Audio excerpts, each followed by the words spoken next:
সাকিব মুস্তাফিজকে ছাড়া জিম্বাবুয়ে সিরিজের প্রস্তুতি ক্যাম্প ডেকেছে বিসিবি।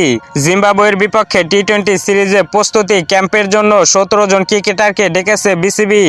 আগামী 26 থেকে 28 এপ্রিল চট্টগ্রামে অনুষ্ঠিত হবে এই ক্যাম্পের খেলোয়াড়দের তালিকায় নেই সাবেক অধিনায়ক সাকিব আল হাসান ও বাঁহাতি পেসার মুস্তাফিজুর রহমান।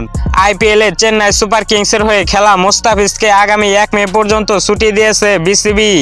বিশ্বকাপ থেকে আঙ্গুলের চোট ও চোখের সমস্যা নিয়ে ফেরে সাকিব।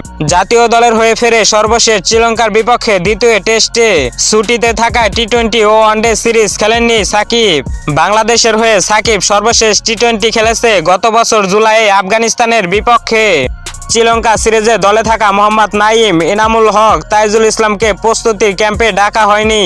তালিকায় আছেন বাঁহাতি স্পিনার তানভীর ইসলাম, ব্যাটসম্যান আফিফ হোসেন ও সাইফুদ্দিন। অলরাউন্ডার সাইফুদ্দিন জাতীয় দলের হয়ে সর্বশেষ খেলেছেন 2022 সালে অক্টোবরে। তবে তানভীর ও আফিফ ছিলেন সর্বশেষ নিউজিল্যান্ড সফরে। এরপর বাদ পড়েন শ্রীলঙ্কা সিরিজ দল থেকে। ক্যাম্পে ডাকা হয়েছে বাঁহাতি ব্যাটসম্যান পারভেজ হোসেনকে।